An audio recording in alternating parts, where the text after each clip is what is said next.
আসসালামু আলাইকুম। আমার চ্যানেলে আপনাদের সবাইকে স্বাগত জানাচ্ছি। আজ আমি আপনাদের জন্য এমন একটি খবর নিয়ে এসেছি যা সারা দেশের লাখ লাখ সরকারি চাকরিজীবী এবং তাদের পরিবারের জন্য অত্যন্ত আনন্দের এবং স্বস্তির। আপনারা যারা দীর্ঘদিন ধরে নতুন পে স্কেল বা বেতন কাঠামোর জন্য অধীর আগ্রহে অপেক্ষা করছিলেন, আজকের এই ভিডিওটি সম্পূর্ণ আপনাদের জন্য অত্যন্ত সুখবর হতে চলেছে। আজ আমরা কথা বলবো নবম পে স্কেল বাস্তবায়নের সর্বশেষ এবং সবচেয়ে বড় আপডেট নিয়ে। আমি পুরো বিষয়টি বিস্তারিতভাবে বিশ্লেষণ করব, যাতে আপনাদের মনে কোনো ধরনের প্রশ্ন না থাকে। ভিডিওর শুরুতেই আপনাদের একটি কথা দিয়ে রাখছি, আজকের এই ভিডিও একদম শেষ পর্যায়ে আমি আপনাদের এমন কিছু গোপন এবং গুরুত্বপূর্ণ তথ্য দেব যা আপনারা পূর্বে কখনোই কল্পনাও করেন নাই। তাই এই ভিডিওটি না টেনে একদম শেষ পর্যন্ত দেখার অনুরোধ রইল। চলুন মূল আলোচনায় প্রবেশ করা যাক। বর্তমান সময়ে সাধারণ মানুষের সবচেয়ে বড় চিন্তার বিষয় হল দ্রব্যমূল্যের ঊর্ধ্বগতি। এই আকাশছোঁয়া জীবনযাত্রার ব্যয় এবং লাগামহীন মুদ্রাস্ফীতির সাথে তাল মেলাতে গিয়ে সরকারি চাকরিজীবীদের রীতিমতো হিমশিম খেতে হচ্ছে। এই আর্থিক চাপ সামাল দিতেই মূলত সরকারি চাকরিজীবীদের বেতন কাঠামো পুনর্বিন্যাসের উদ্যোগ নেওয়া হয়েছে। আমরা জানতে পেরেছি আসন্ন জুলাই মাস থেকেই ধাপে ধাপে নতুন এই পে স্কেল বা নবম পে স্কেল বাস্তবায়ন শুরু হতে পারে। আপনাদের নিশ্চয়ই মনে আছে, গত ২১শে এপ্রিল জাতীয় বেতন commission, judicial service pay commission এবং সশস্ত্র বাহিনী বেতন কমিশন সংক্রান্ত সুপারিশ প্রণয়ন কমিটি পুনর্গঠন করেছিল সরকার। দীর্ঘ পর্যালোচনা এবং বিচার বিশ্লেষণের পর সম্প্রতি এই কমিটি তাদের অত্যন্ত গুরুত্বপূর্ণ মতামত এবং সুপারিশ সরকারের কাছে জমা দিয়েছে। অর্থ মন্ত্রণালয় থেকে প্রাপ্ত একেবারে ভেতরের খবর অনুযায়ী পুনর্গঠিত এই কমিটির মতামতের ভিত্তিতে আসন্ন ২০২৬-২০২৭ অর্থবছরের বাজেটে নতুন পে স্কেলের জন্য একটি বিশেষ বরাদ্দ রাখার নীতিগত সিদ্ধান্ত গ্রহণ করা হয়েছে। এটি নিঃসন্দেহে একটি বিশাল সুখবর। তবে এখানে একটি কৌশলগত বিষয় রয়েছে। অর্থনীতিতে যাতে হঠাৎ করে কোনো বড় ধরনের নেতিবাচক প্রভাব না পড়ে, সেই আর্থিক চাপ সামাল দেওয়ার কথা বিবেচনা রেখে কমিটি নবম পে স্কেলকে কয়েকটি ধাপে বা পর্যায়ে বাস্তবায়ন করার প্রস্তাব দিয়েছে। প্রথম ধাপেই থাকছে বিশাল চমক। অর্থ মন্ত্রণালয়ের শীর্ষ এক কর্মকর্তার বরাত দিয়ে জানা গেছে যে আসন্ন জুলাই মাস থেকেই এই সুপারিশের প্রথম ধাপ কার্যকর হতে পারে।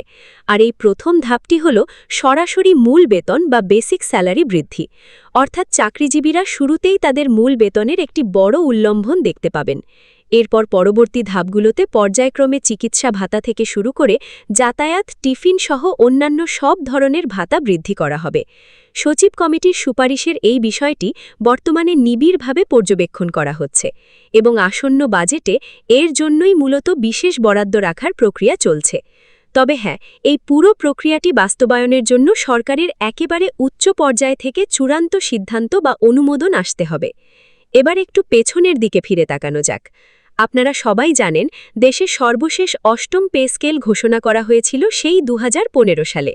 এরপর দেখতে দেখতে দীর্ঘ ১১টি বছর পার হয়ে গেলেও নবম পে স্কেলের মুখ কেউ দেখতে পায়নি। এর মধ্যে দেশের অর্থনীতি, রাজনীতি এবং জীবনযাত্রায় এসেছে বিশাল পরিবর্তন। বিশেষ করে ২০২৪ সালের ৫ই অগাস্ট দেশের এক বড় রাজনৈতিক পটপরিবর্তনের পর অন্তর্বর্তীকালীন সরকার দায়িত্ব গ্রহণ করে। দায়িত্ব গ্রহণের পরপরই সরকারি চাকরিজীবীদের দীর্ঘদিনের ক্ষোভ এবং অভাব অনুধাবন করে তারা নবম পে স্কেলের সুপারিশ প্রণয়নে নতুন করে পে কমিশন গঠন করে। অত্যন্ত দ্রুততার সাথে কাজ করে ত্রয়োদশ জাতীয় সংসদ নির্বাচনের পূর্বেই এই পে কমিশন তাদের ঐতিহাসিক সুপারিশ জমা দেয়। এবার আসুন একটু অঙ্কের হিসাবে যাই। প্রস্তাবিত এই নতুন কাঠামোতে আসলে আপনাদের জন্য কি থাকছে শুনলে আপনারা অবাক হবেন। নতুন এই পে স্কেলে সর্বনিম্ন বেতন নির্ধারণ করা হয়েছে ২০,০০০ টাকা এবং সর্বোচ্চ বেতন নির্ধারণ করা হয়েছে ১,৬০,০০০ টাকা। এখানে সর্বনিম্ন এবং সর্বোচ্চ বেতনের অনুপাত রাখা হয়েছে ১:৮। এই অনুপাতের বিষয়টি একটু বুঝিয়ে বলি। ১৯৭৩ সালে যখন দেশের প্রথম বেতন কমিশন গঠিত হয়েছিল, তখন এই অনুপাত ছিল ১:১৫.৪। এরপর ২০১৫ সালের অষ্টম পে স্কেলে এই বৈষম্য কিছুটা কমিয়ে অনুপাত দাঁড়ায় ১:৯.৪।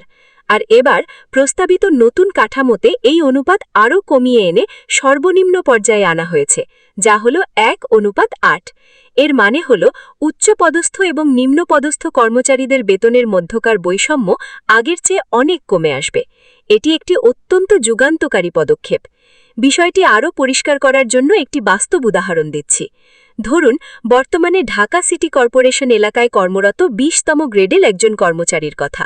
বর্তমান কাঠামো অনুযায়ী তার মূল বেতন মাত্র ৮,২৫০ টাকা। এর সাথে বাড়ি ভাড়া এবং অন্যান্য ভাতা মিলিয়ে মাস শেষে তার সর্বমোট বেতন ভাতা দাঁড়ায় ১৬,৯৫০ টাকায়। বর্তমান বাজারে এই টাকায় ঢাকা শহরে একটি পরিবারের টিকে থাকা কতটা কঠিন তা আপনারা সবাই জানেন।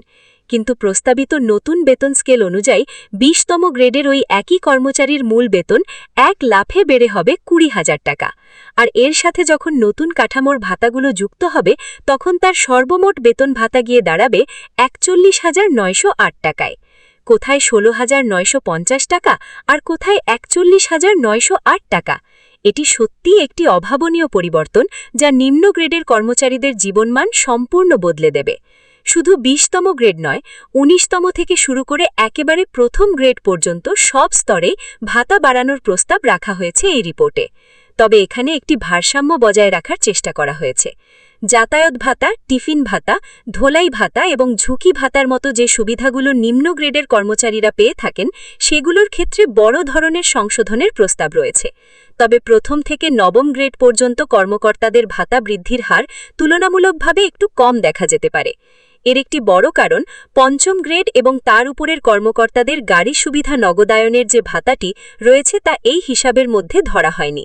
তাই উপরের গ্রেডগুলোর ভাতা বৃদ্ধির গাণিতিক হার কিছুটা সীমিত মনে হলেও বাস্তবে তাদের সুবিধাও যথেষ্ট সম্মানজনক পর্যায়েই থাকছে।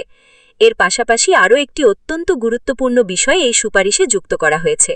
বর্তমানে সরকারি চাকরিজীবীদের জন্য যে ১০% এবং ১৫% বিশেষ ভাতা চালু রয়েছে, প্রস্তাবিত নতুন বেতন কাঠামোর সাথে সেই বিশেষ ভাতাগুলোকেও সমন্বয় করার সুপারিশ করা হয়েছে। ফলে কোনো ভাতাই আর বিচ্ছিন্ন থাকছে না, সবকিছু একটি সুনির্দিষ্ট কাঠামোর আওতায় চলে আসছে।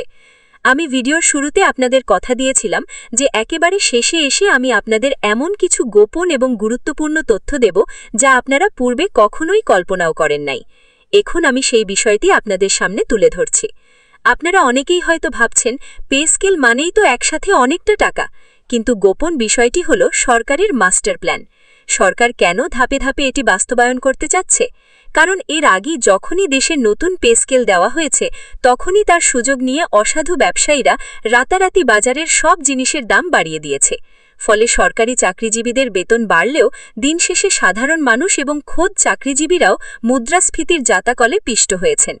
এবারের সবচেয়ে বড় চমক এবং গোপন কৌশলটি হল, সরকার এবার পে স্কেলকে এমনভাবে ধাপে ধাপে এবং নীড়ে বাস্তবায়ন করার ছক কষেছে যাতে বাজারে এর কোনো হঠাৎ নেতিবাচক প্রভাব বা ইনফ্লেশন শক না পড়ে। প্রথম ধাপে শুধু মূল বেতন বাড়বে, যা জুলাই থেকে শুরু হবে। এরপর যখন বাজার স্বাভাবিক থাকবে, তখন অন্যান্য ভাতাগুলো যুক্ত হবে।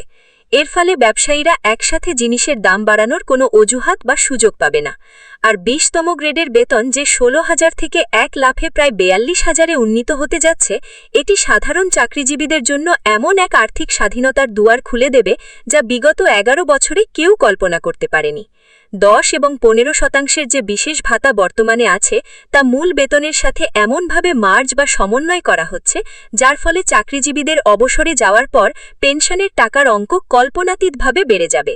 এটাই হলো ভেতরের সবচেয়ে বড় খবর, যা সাধারণত ফাইলের আড়ালেই থেকে যায়। তবে মনে রাখবেন, এই পুরো মাস্টার প্ল্যানটি এখন শুধু সরকারের সর্বোচ্চ পর্যায়ের একটি চূড়ান্ত স্বাক্ষরের অপেক্ষায় রয়েছে। আশা করি আজকের এই বিস্তারিত আলোচনা থেকে আপনারা নতুন পে স্কেল বাস্তবায়নের পুরো চিত্রটি স্পষ্টভাবে বুঝতে পেরেছেন। এই আপডেট নিউজটি আপনাদের কেমন লাগলো তা অবশ্যই কমেন্ট করে জানাবেন। আপনাদের কোনো প্রশ্ন থাকলে সেটিও কমেন্ট বক্সে লিখতে পারেন। ভিডিওটি ভালো লাগলে লাইক দেবেন এবং যারা এখনও আমার চ্যানেলটি সাবস্ক্রাইব করেননি, তারা অবশ্যই সাবস্ক্রাইব করে পাশে থাকা বেল আইকনটি বাজিয়ে দেবেন, যাতে ভবিষ্যতের সব গুরুত্বপূর্ণ আপডেট সবার আগে আপনার কাছে পৌঁছায়। সবাই ভালো থাকবেন, সুস্থ থাকবেন। আল্লাহ হাফেজ।